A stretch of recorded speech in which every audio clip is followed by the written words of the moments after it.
Então, eu queria que abríssemos as nossas Bíblias, já numa fase final da peregrinação da vida do apóstolo Paulo, quando vai ser apresentado em Roma e aborda, diz que é enviado para a Itália nas versões, enfim, mais modernas da Bíblia, e no verso 9 diz, tendo abordado num navio que estava partida por toda a Ásia, mais à frente no verso 9 diz, o título é Os Perigos da Viagem. Os perigos das viagens, as batalhas da viagem, os perigos da peregrinação, os perigos que nos apresentam do caminho. Diz que ele, depois de muito tempo, tendo-se tornado a navegação perigosa, diz comigo, navegação perigosa. Embora hoje tenhamos GPS e temos o Waze avisa-nos dos radares, avisa-nos se há trânsito, o Google, temos essas coisas todas hoje em dia que antigamente não tínhamos, não é? Inclusive na navegação já há todo o tipo de aparelhos eletrónicos ligados aos satélites. Ainda no outro dia pensávamos que aquelas luzinhas deviam ser estrelas e eram não sei quantos satélites, tal que o Elon Musk estava a mandar lá para cima para a empresa de internet, que é para ter uma cobertura maior de internet, outra empresa, para chegar para a internet, chegar a todo lado. Então, hoje em dia, temos uma data de coisas que são ferramentas que nós temos para minimizar os perigos que temos que enfrentar, mas isto é numa caminhada real, numa deslocação, quer por terra, quer por mar, quer por ar, mas a nossa jornada não é uma jornada que tem que ver simplesmente com aquilo que é material, aqui pisar esta terra, aquilo que vemos, mas sim com algo que está transparecendo num reino espiritual. Diz a palavra de Deus que nós não temos luta contra carne nem sangue, senão contra principados e governadores das trevas. Então, nós, ao fim e ao cabo, aquilo que ocorre aqui na terra é algo que transparece que há no meio espiritual. Às vezes as coisas não é por acaso. Por acaso não há por acaso. Há uma causalidade, não uma casualidade. Há uma causalidade, não uma casualidade. É completamente diferente. E Paulo, e ali diz que levava-se há muito tempo, tendo-se tornado a navegação perigosa, e já passado o tempo do dia do jejum, capítulo 27, verso 9... admoestava aos Paulo, dizia às demais pessoas que iam naquela nave, naquele navio, dizendo-lhes, Senhor, vejo que a viagem vai ser muito trabalhosa. Diz comigo, trabalhosa. Trabalhosa. Atenção, quando ouvimos os típicos slogans que são encorajadores, que somos mais que vencedores, não ignoremos que a nossa viagem vai ser trabalhosa.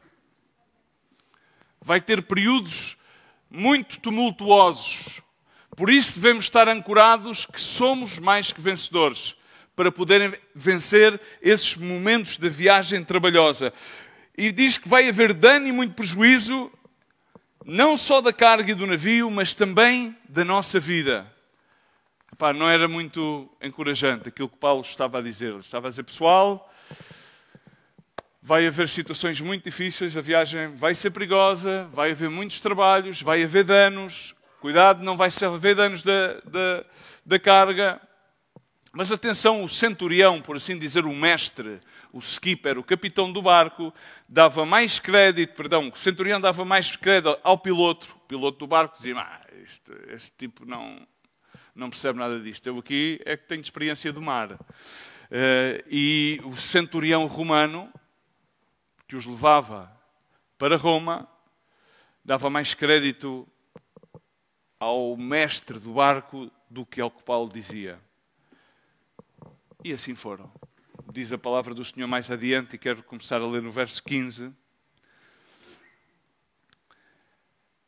Sendo o navio arrastado com violência, sem poder resistir ao vento, cessámos a manobra e nos fomos deixando levar.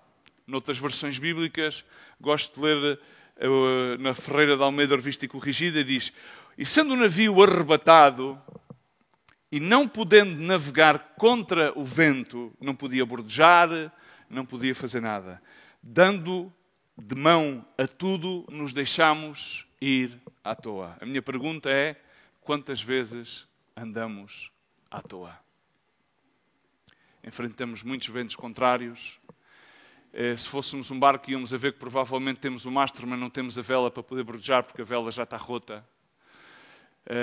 Não temos as noas, não temos os paus de spi, não temos nada daqueles artefactos, por assim dizer, dos barcos à vela daquele tempo, que tinham vários tipos de vela, nomeadamente naquele tempo eram velas, na altura utilizavam-se as velas triangulares e algumas quadradas, e então o que é que acontecia? Ao fim e ao cabo, já não podiam navegar contra o vento. Significa que já não havia velas.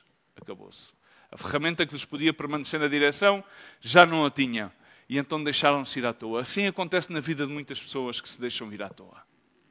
Muitas pessoas deixam-se ir à toa porque não conseguem enfrentar já os ventos, já não têm recursos, já não têm a sua vida alicerçada.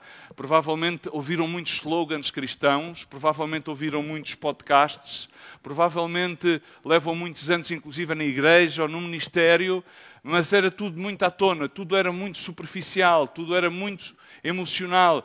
E então chega um momento em quando já falha o rumo, já perdem o governo, porque o capitão do seu barco não é Cristo Jesus, porque ele, como diz aquele louvor, ele é o nosso capitão, porque quando ele é o nosso capitão podemos bordejar e podemos navegar contra todos os ventos contrários, contra os euclidons e todas as coisas que nos venham.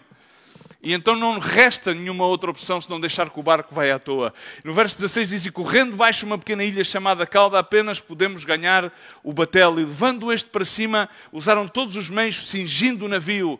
Trataram de, porque naquela altura não era só, como davam direção, não era que tivessem um leme. Naquela altura como é que eles davam direção aos barcos? Isto é na altura de quê? Quem é que eram exímios na navegação e como é que os portugueses aprenderam a navegar? Foram aprender as técnicas dos fenícios. E isto é pré-fenícios. Sabes como é que eles davam a direção aos barcos? Era com as velas? Tinham leme os barcos? Não. Era com os remos. Os remos é que marcavam o leme. O leme veio a aparecer depois. Só na altura dos fenícios é que começa a aparecer o leme. E ainda houve muita altura, na altura dos fenícios, em que os fenícios ainda era com os próprios remos. Por isso, quando vimos aqueles filmes antigos da antiga Grécia, das lutas dos impérios, dos otomanos, o Império Otomano e o Império Grego, vemos que todos os barcos tinham velas, mas depois tinham a propulsão, porque chegava um momento eles já não tinham capacidade para utilizar as velas, porque haviam velas retangulares e velas gregas. E depois então foram os portugueses, porque vocês, não sei se algum de vocês é amante da história, fomos nós os portugueses os primeiros a conjugar as velas retangulares com as triangulares nas nossas naus. Porquê? Porque aprendemos dos outros. E assim disseram, não, espera aí que a gente agora vamos começar a conjugar os dois tipos de velas. Interessante. Não inventámos muito, fizemos uma técnica chinesa, não é? Aprendemos dos outros e melhorámos um bocado a coisa, não é? Mas aqui a questão, indo aqui ao núcleo e à mensagem, é que eles tentaram usar todos os meios para cingir o navio, mas foram dar à costa de Sirte, as velas estavam já todas amainadas, estava tudo tirado por terra, e diz que assim continuaram à toa. E muitas pessoas, por muitas forças que lhe apliquem, tentamos com todas as nossas forças, queremos enfrentar, queremos de alguma maneira deambular os desafios da vida, os ventos contrários, as guerras que se nos deparam. Sim, guerras que vinham desde o nosso interior, conflitos interiores, emocionais, conflitos familiares, conflitos de amor, os mais diversos conflitos combater contra os medos. O medo do Covid é uma das coisas mais terríveis hoje em dia que se implanta na nossa sociedade, é o medo. O medo ao Covid vai tomando, de certa maneira, subliminar, mas as pessoas, quando ouvem falar, não, nós dizemos que é para sermos obedientes. Não é bem para sermos obedientes, entendemos que não, é que as pessoas que vão adquirindo o medo. E é engraçado que muitos cristãos falecem, morrem. Porquê é que será que morrem muitos cristãos? Porquê é que vemos que em muitos sítios há pessoas que se fecham, há cristãos que não querem ter contactos com os outros por causa do vírus, por causa disto? É por causa do medo. E a palavra de Deus diz uma coisa que é muito importante que tu saibas. Aquilo que tu temes, te sobrevirá. A prudência é uma coisa, o medo é outra. Amém? As pessoas tratam de manter as formas, tratamos de manter a forma, mas ficam, no fundo, com o coração à toa. Andamos, nós agitados, continuando a ler em 27:18, por uma veemente tempestade no dia seguinte aliviaram o navio. Ou seja, a tempestade continuou. A batalha que tinham que enfrentar continuou. Entendamos uma coisa, a agitação é inevitável. Toda a gente diz, não, eu quero é ter uma vida com paz. E há um louvor que eu me recordo muito do tempo de Centro-América, ali que o pai da Chaini tocava muitíssimo, que era paz no meio da tempestade. A tempestade não é aquilo que tem que nos vir roubar a paz. Quando nós estamos firmes na nossa identidade em Cristo Jesus, na alegria da nossa salvação, daquilo que fazemos para o Senhor, independentemente, apesar de nós e apesar dos nossos próprios erros e das nossas próprias falhas, sabemos aquele amor incondicional que Deus teve por nós e continua a ter e que vai levar essa boa obra até ao fim, então, em qualquer tempestade, podemos sempre almejar paz.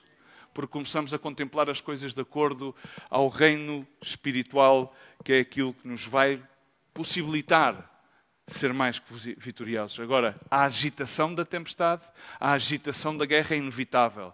Agora, a tempestade, a guerra, faz uma coisa: fortalece-nos.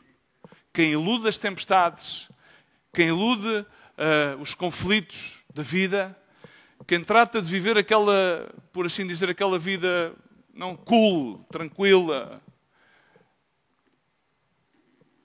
não se consegue fortalecer. Como é que um atleta se fortalece no exercício do seu desporto?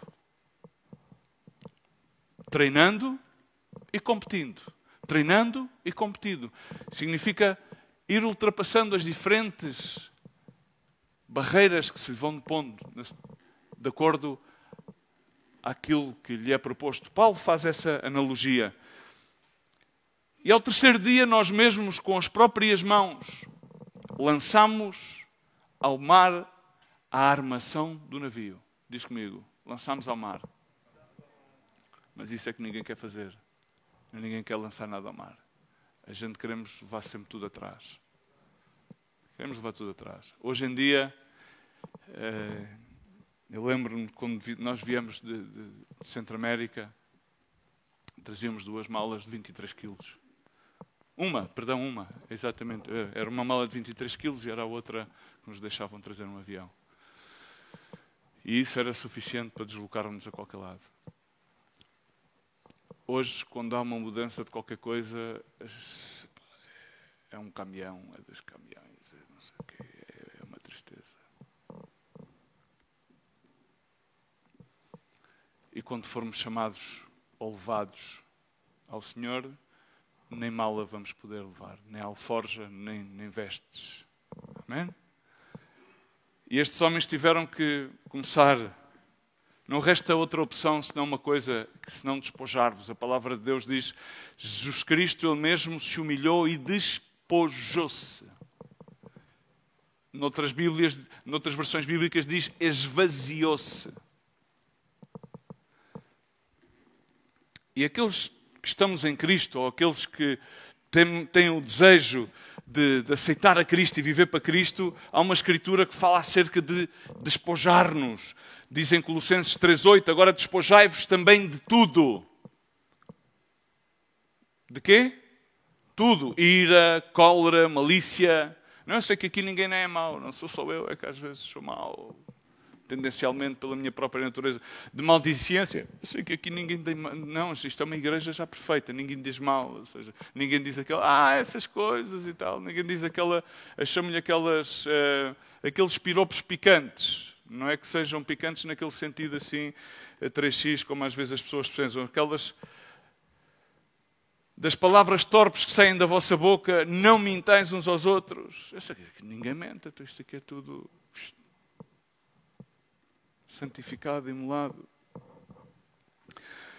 Pois que já vos despistes do velho homem com os seus feitos e vos vestistes de novo, que se renova para o conhecimento segundo a imagem daqueles que o criou. Uma nova criação. 2 de Coríntios, capítulo 5, verso 16 até ao 21. Somos uma nova criatura, uma nova criação. Por isso temos que despejar-nos. E em cima diz no verso 12 de Colossenses, diz: revesti-vos, pois, como eleitos de Deus, santos, amados, num processo contínuo de santificação, amados, com entranhas de misericórdias, com um coração mexido a compaixão, com benignidade, com humildade, com mansidão, com longanimidade, suportando-vos uns aos outros, perdoando-vos uns aos outros. Se alguém tiver queixa um contra o outro, assim como Cristo vos perdoou, fazei também vós. E, sobretudo, revesti-vos de amor, caridade. Reparado bem que aplica, a Ferreira de Almeida aplica esta palavra caridade, porque para mim é a expressão do amor, não é caridade de dar uma sobra, é a caridade de entrega total. O amor tudo pode, tudo suporta, não busca o seu próprio. 1 Coríntios capítulo 13, teríamos que ler tudo isso, mas não vamos lá. Caridade não é o amor eros, não é o amor de esta coisa, esta paixão que me inunda, senão é o amor de caridade, que é o vínculo da perfeição. E a paz de Deus, para a qual também fostes chamados em um corpo, domina os vossos corações, e sede agradecidos. Amém?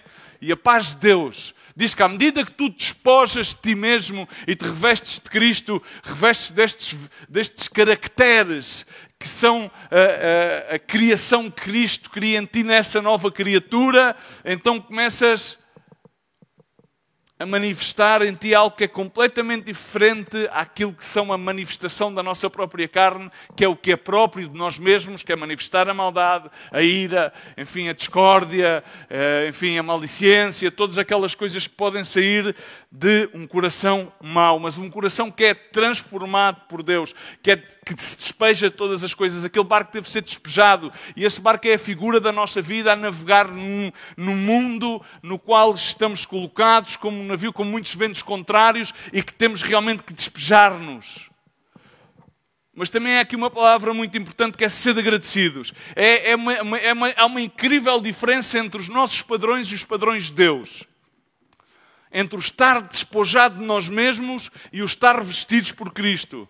Ou seja, estar em Cristo, ser de Cristo, entender que fomos adquiridos por um preço precioso. E então começam a brotar os frutos do Espírito Santo. Não os podemos imitar. Podemos imitar muitas coisas, podemos camuflar-nos de muitas coisas, mas os frutos do Espírito Santo não os podemos imitar.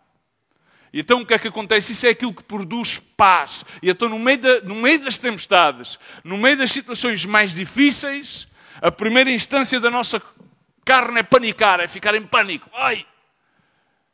Mas assim que nós recorremos e levantamos os nossos olhos ao céu e dizemos: de onde é que vem o nosso socorro, de onde é que vem o nosso auxílio? Desde o alto, desde os montes, desde os céus do nosso Senhor. Então começamos a ser inundados por essa paz que não conseguimos perceber, que não conseguimos produzir. Então, como estamos aqui a ver a firmeza da segurança que há, e Paulo com humildade estava a recordar-lhes e recordou-lhes o conselho. Diz no verso 21 deste mesmo capítulo 27, havendo já muitos dias que não se comia, Paulo, pondo-se em pé no meio deles, disse: fora na verdade razoável,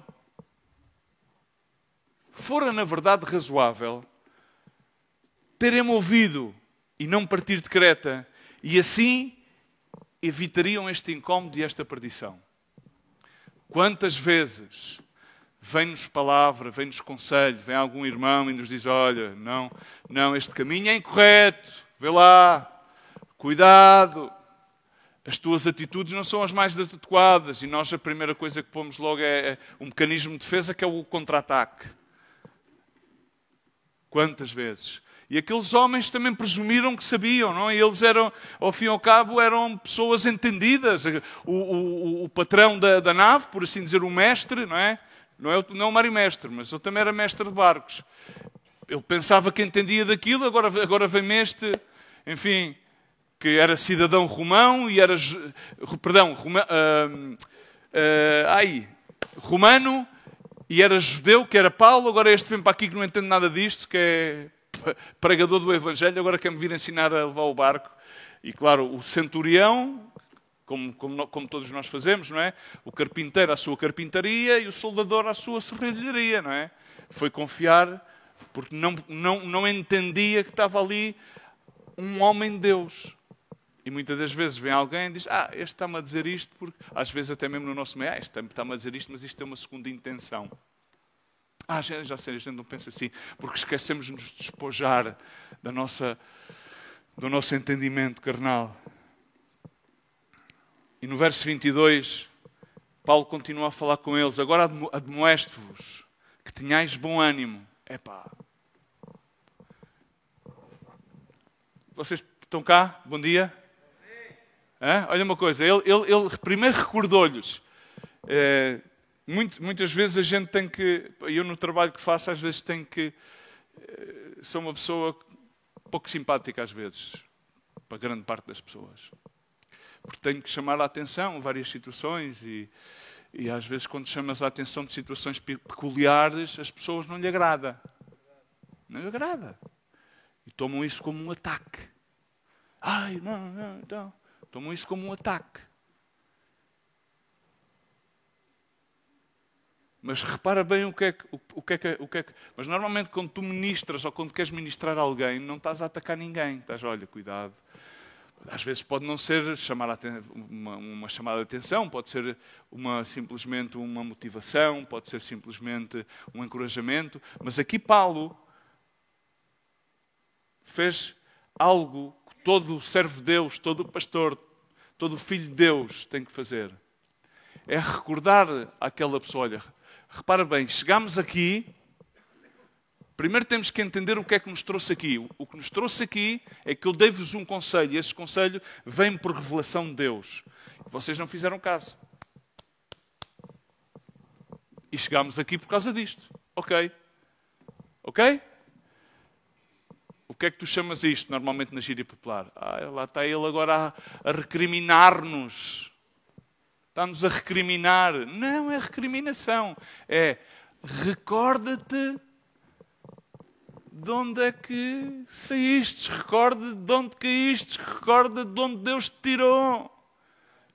E agora que estás na situação que estejas, que era uma situação de tempestade, uma situação de perda, olha para trás para ver, olha, o que é que me trouxe até aqui. E estando ali, Paulo então diz assim, agora admoesto-vos a que tenhais bom ânimo. Agora, não é porque estás nesta situação que tens que ficar, só me acontece a mim. Vamos cantar um fadinho. Fadinho da desgraçadinha. Alguém sabe cantar o fado? E vamos cantar este fadinho, isto só me acontece a mim.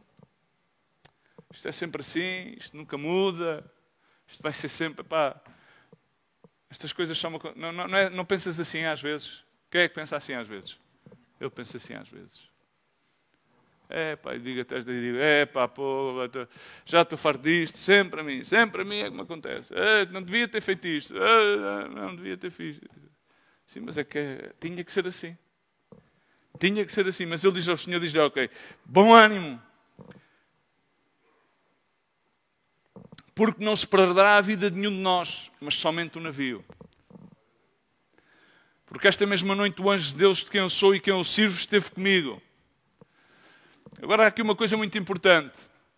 Normalmente há muitos conselheiros. Eu tenho visto nos últimos tempos, cada vez há mais conselharia. Até esta palavra já se utiliza no meio evangélico. Não, o pastor tem uma hora para a conselharia. O Paulo não aconselhava ninguém. O Paulo era um servo de Deus e disse, assim me disse, porque aqui estou, eu sou um servo de Deus. Esta palavra veio-me de Deus. O anjo de Deus visitou-me e digo-te isto da parte de Deus. Isto é aquilo que vai acontecer. E nós temos que ir e ter sempre uma palavra da parte de Deus. Mas é que eu não vi o anjo. Está escrita. Oi? Está-me a tocar aqui o temporizador.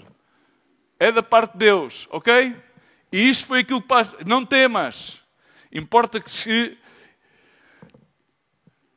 tenhas de te apresentar em Roma. E isso era a missão de Paulo. Agora, tem bom ânimo também foi aquilo que Jesus Cristo disse aos discípulos. Em mim, no mundo, tereis aflições, mas em mim tendes paz.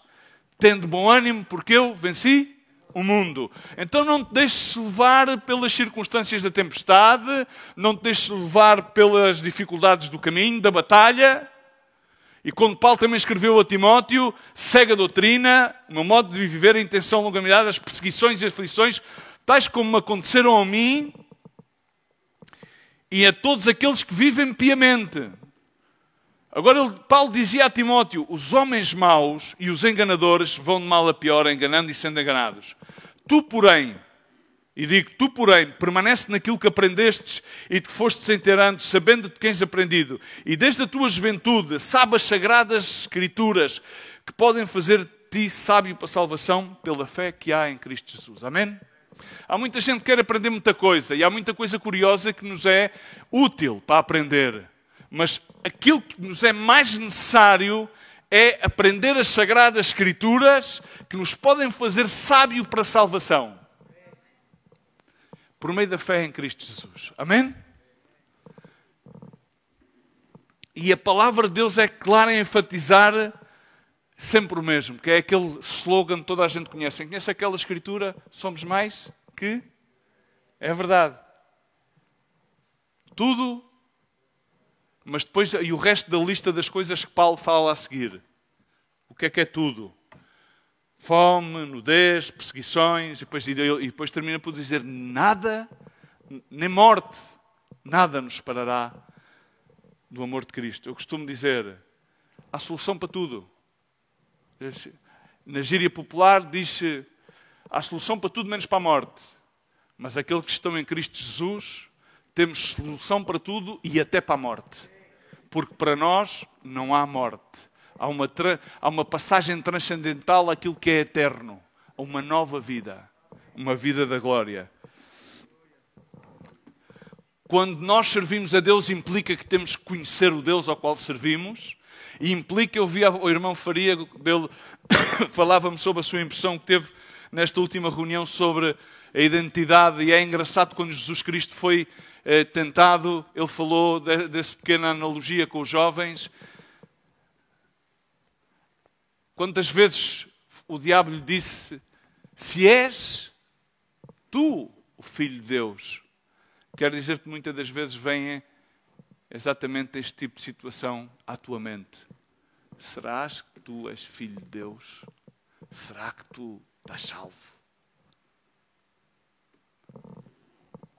E tu tens que saber as Escrituras e saber responder. Jesus Cristo era o verbo feito carne, evidentemente ele era a Escritura em si mesma. Toda a Escritura estava numa só pessoa e tinha sempre a resposta oportuna. Escrito está. Escrito está. E se nós temos a Escritura, então podemos ter sempre a capacidade para responder a qualquer tipo de provação.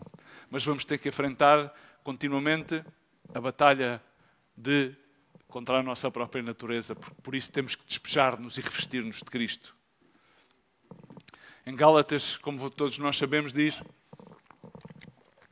temos foi um chamado para sermos libertos. Gálatas 5:13, quando fala no capítulo 5, fala acerca dos frutos da carne e do Espírito.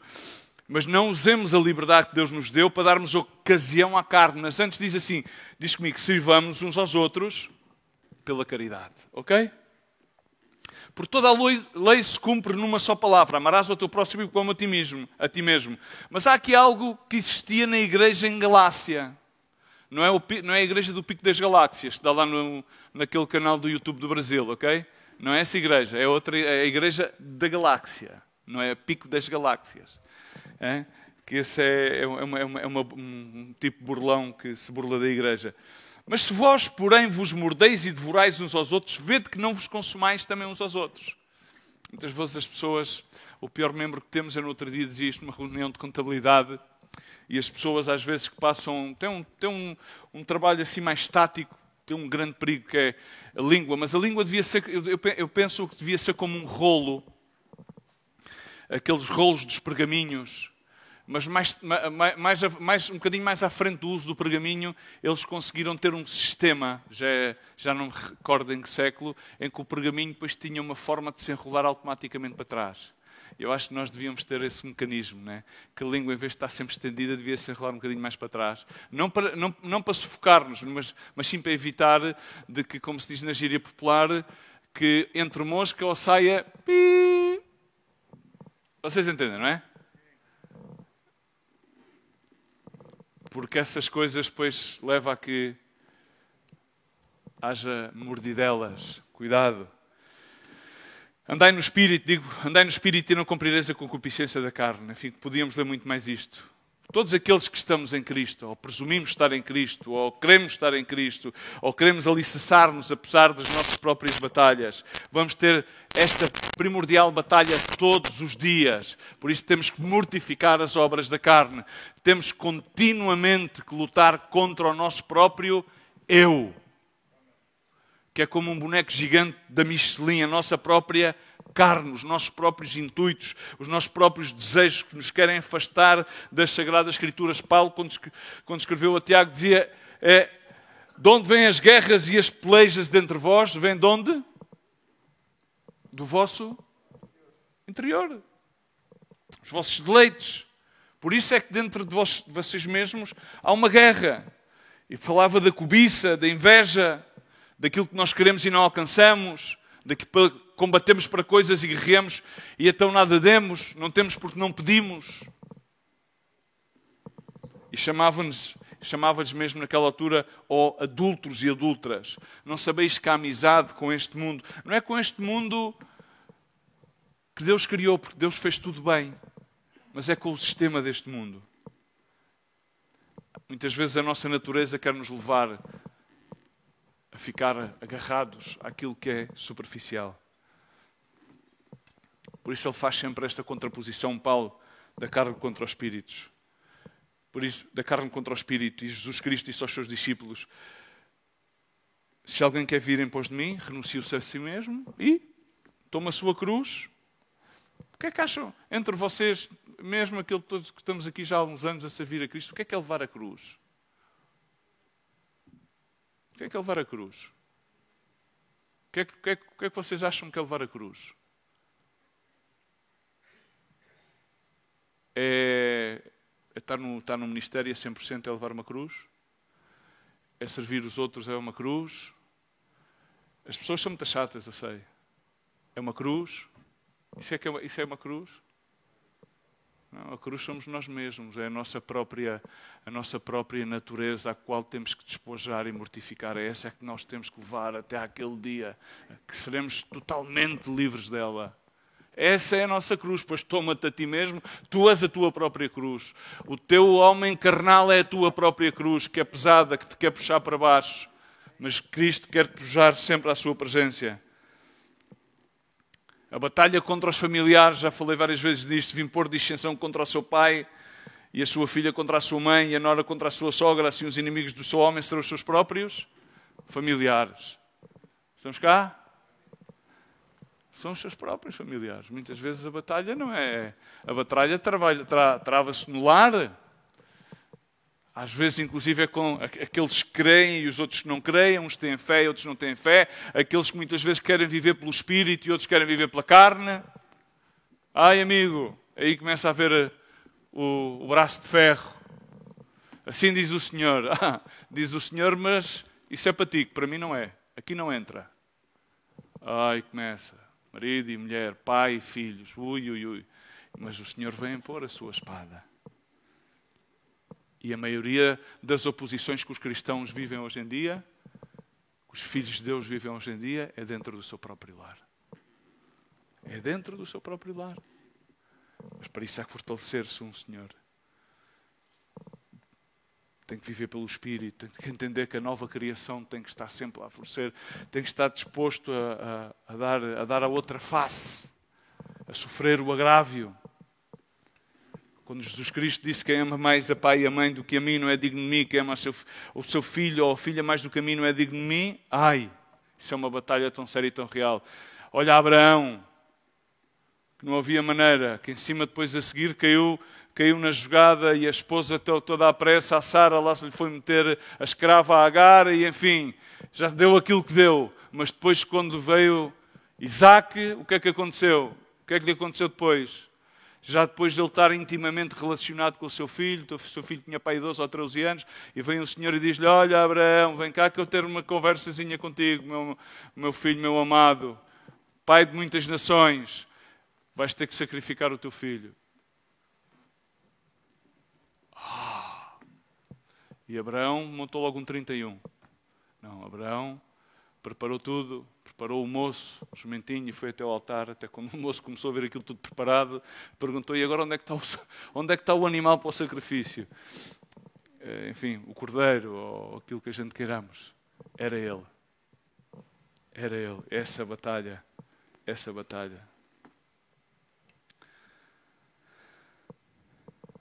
O próprio David com os seus irmãos. David chegou lá para lhes dar de comer, já tinha sido ungido como o ungido de Israel, e quiseram descartá-lo. E ele, no entanto, continuou. Tantas e tantas batalhas que vamos ter. Mas a batalha mais comum é aquela onde os cristãos, passa a expressão os cristões, os cristinos, evangelisticamente se querem focar para se esconderem das outras que são muito mais difíceis. É a batalha contra o sistema deste mundo. Porque quando acontece qualquer tipo de situação, dificuldade em que um irmão cai ou isto ou outro, quem é que foi? É o pai deste mundo, é o inimigo, é o diabo, é a batalha contra o sistema do mundo. O Senhor diz: não ameis o mundo, nem o cá no mundo. Se alguém ama o mundo, o amor do Pai não está nele. 1 João, capítulo 2, verso 15 e 16. Por tudo cá no mundo, com concupiscência da carne, dos olhos, da soberba da vida, não é do Pai, mas do mundo. E aqui fala exatamente estas três coisas: a concupiscência da carne, dos olhos, a soberba da vida. Não é do Pai, mas do mundo. Mas foi aquela que foi exatamente espelhada no jardim do Éden. Foi estes três tipos de concupiscências. Quando se comeu exatamente o fruto proibido. Esta batalha vai estar sempre presente. E esta batalha foi aquela que exponencialmente Cristo venceu-as todas na cruz do Calvário. Mas esta exponencialmente tinha a ser aquela que para nós, como filhos de Deus, a mais, por assim dizer, a mais simplística, porque é para a qual temos mais ferramentas para poder vencer. E há algo muito importante em 1 João 5,19, que diz: sabemos que somos de Deus. A questão é esta: sabemos que somos de Deus? Sabes que és de Deus? Porque o inimigo confrontava Jesus.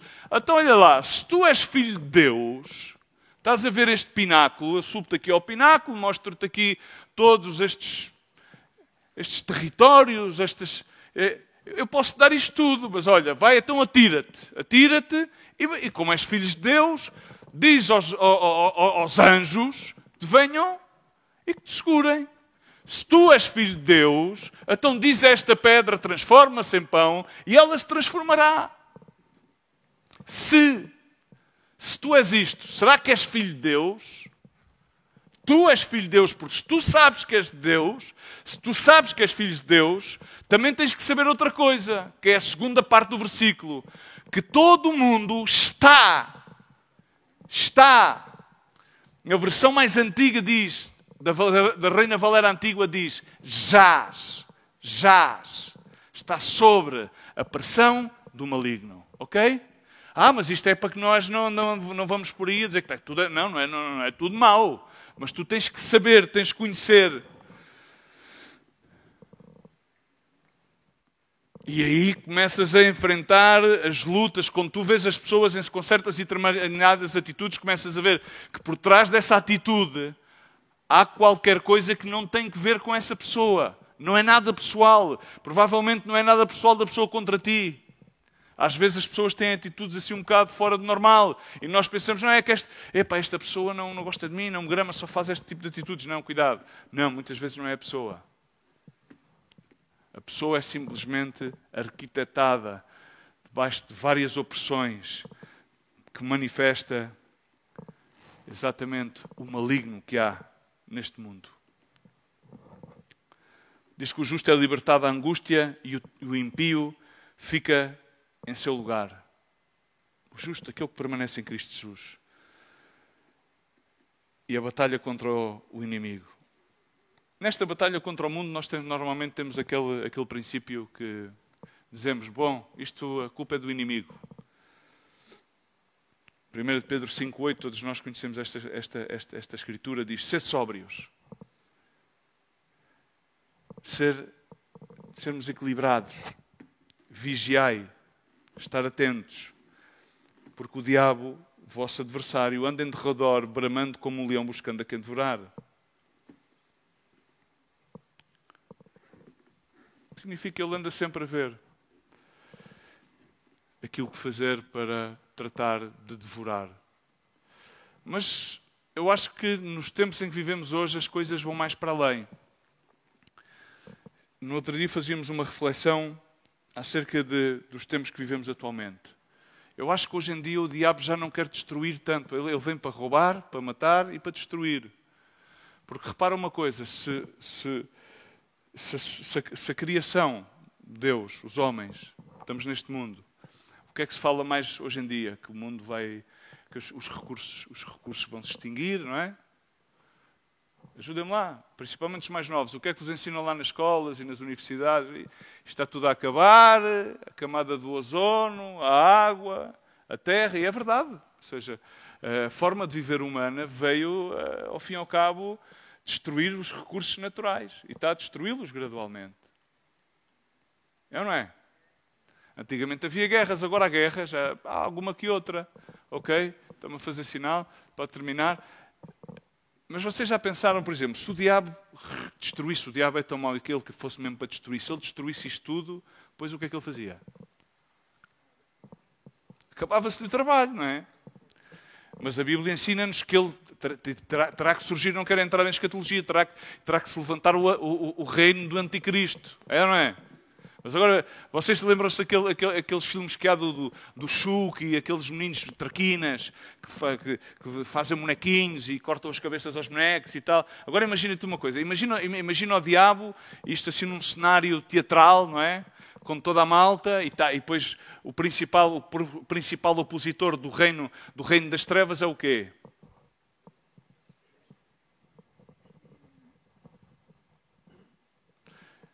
Ele disse que sobre esta rocha edificarei a minha igreja e o Hades não prevalecerá contra ela. Ou seja, seja feita assim na terra como no céu. A igreja é a manifestação de Deus, selada pelo Espírito Santo, à face deste mundo que jaz sobre o maligno, para fazer com que o mundo das trevas não avance. Estamos cá? Acompanha-me este raciocínio e este pensamento. Ok. Então, se Satanás não consegue, porque está escrito, não consegue destruir a igreja. É ou não é? Não a consegue destruir. Mas se ele conseguir, se lhe conseguir meter um antivírus, não é o Covid. É como as pessoas que têm anticorpos, etc., tomam uns comprimidos que nebulizam os vírus, fica lá, o vírus não está morto, está lá, mas já não cresce. Agora, se o diabo consegue fazer com que a igreja não tenha eficácia, o seu reino vai crescendo, vai dominando, uma vez que o mundo está abaixo do maligno. Ele é o príncipe deste mundo, diz a palavra de Deus. Estamos cá? Estamos cá. E esta é a batalha maior, porque esta é a batalha maior que temos como igreja. Lutar contra os principados e potestades. Estamos cá?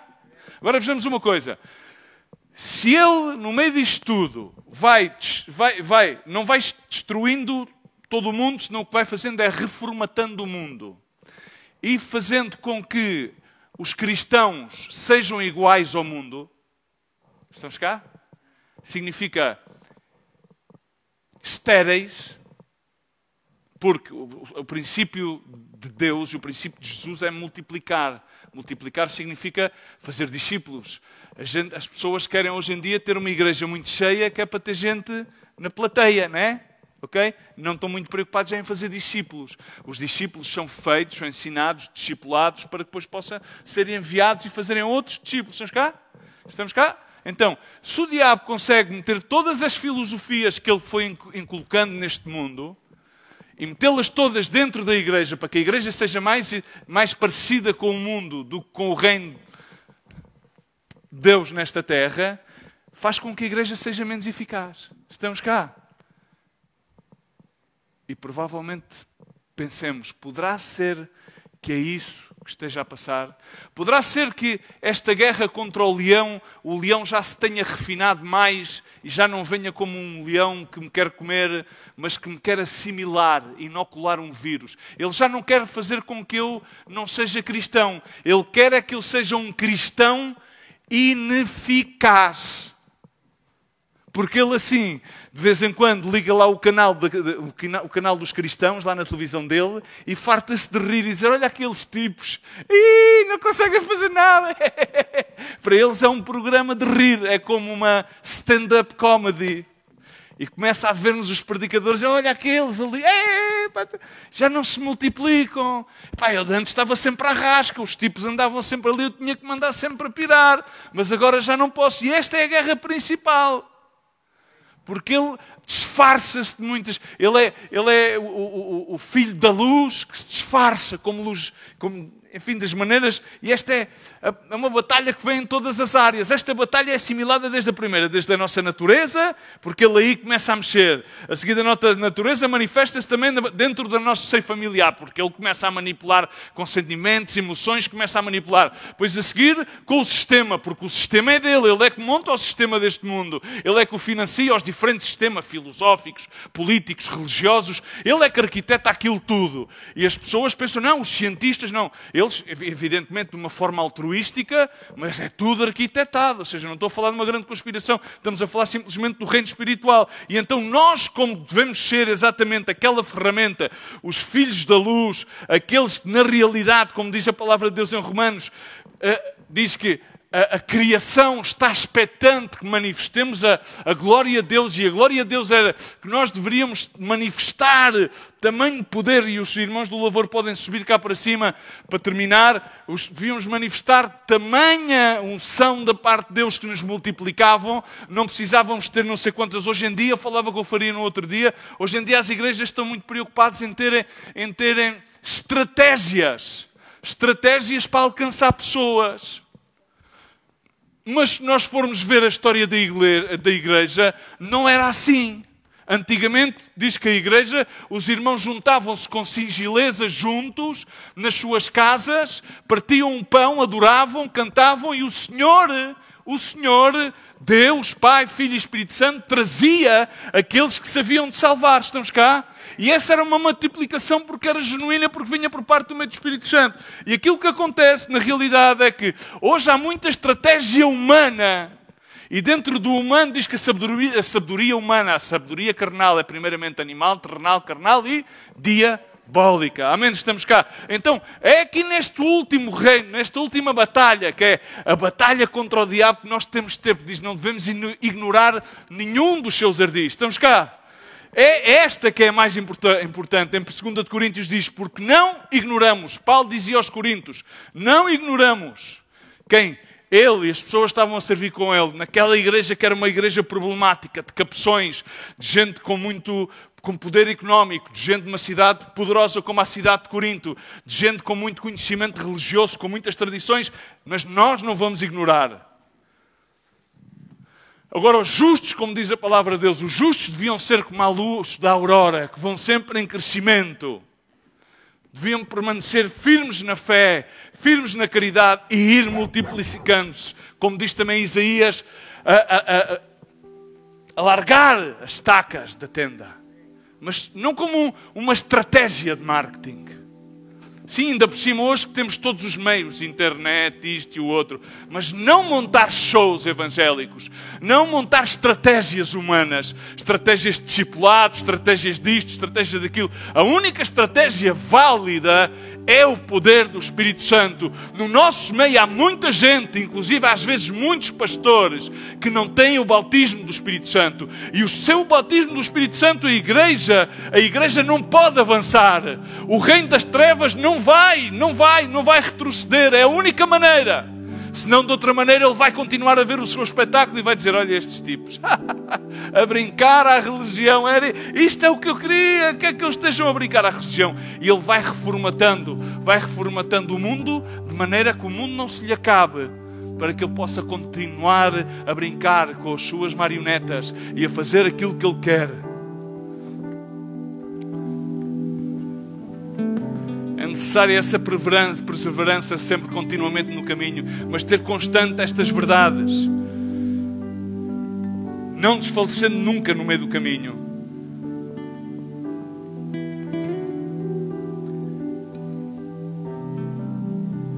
Queria terminar com uns versículos que deixar-vos como promessas e como uma constante.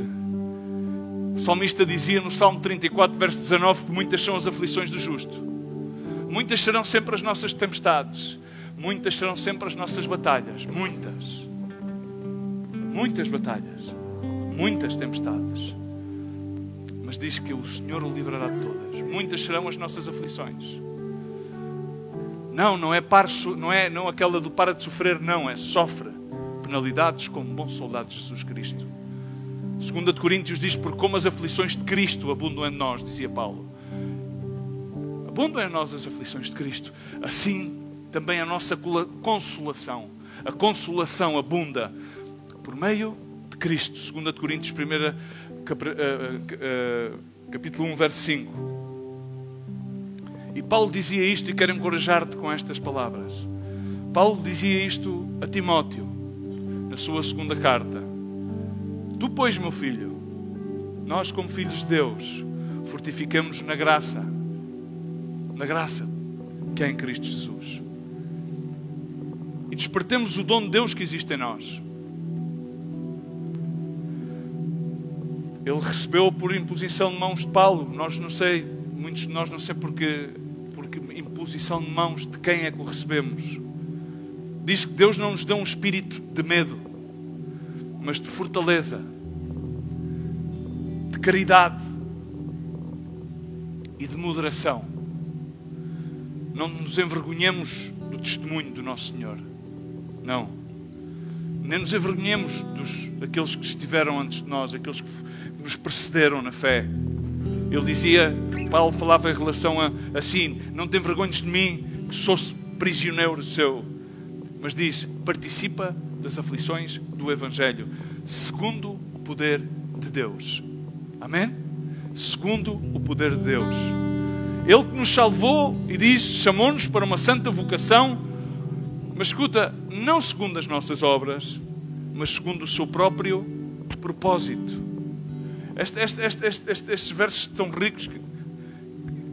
E a graça que nos foi dada em Cristo Jesus, e aqui ele recorda uma coisa a Timóteo e recorda-nos a nós.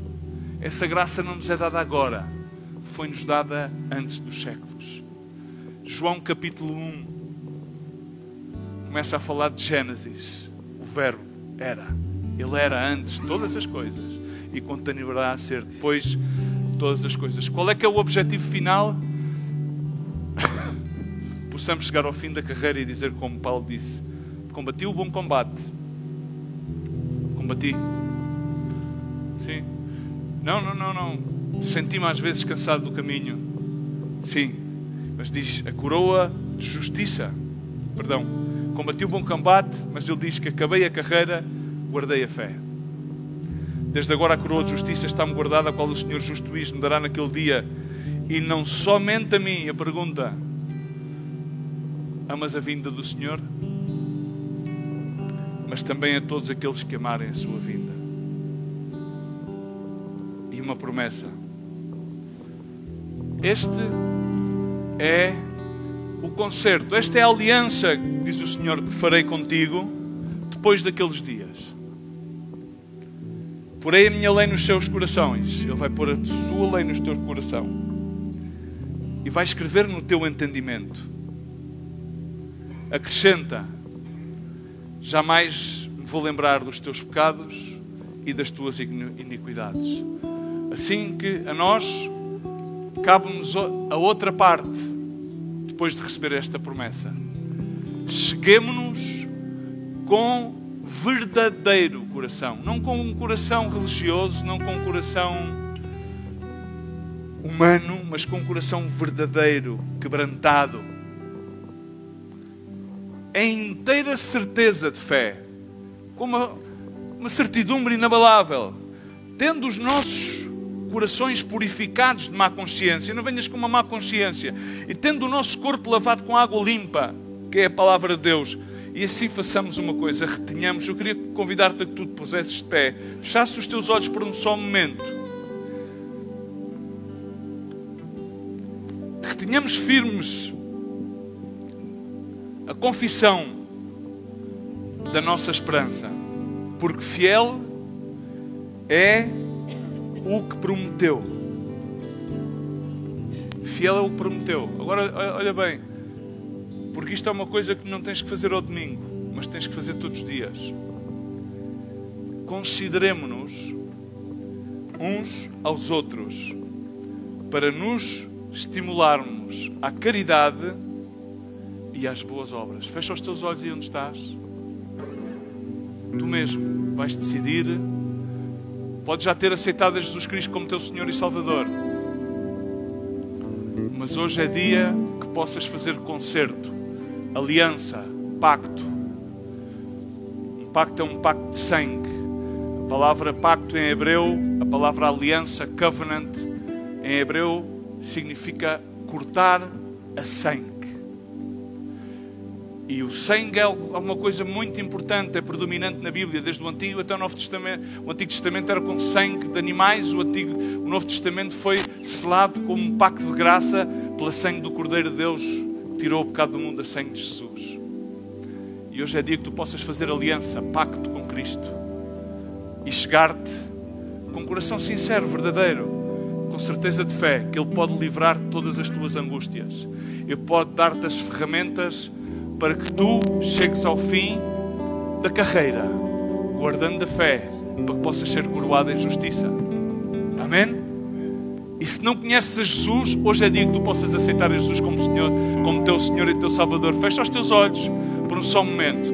E se não conheces a Jesus, levanta a tua mão direita aos céus e coloca a tua mão esquerda sobre o teu coração. Se queres hoje aceitar a Jesus Cristo como teu Senhor e Salvador, queres confessar aqui, neste lugar, fazes uma oração simples, para que possas ser salvo.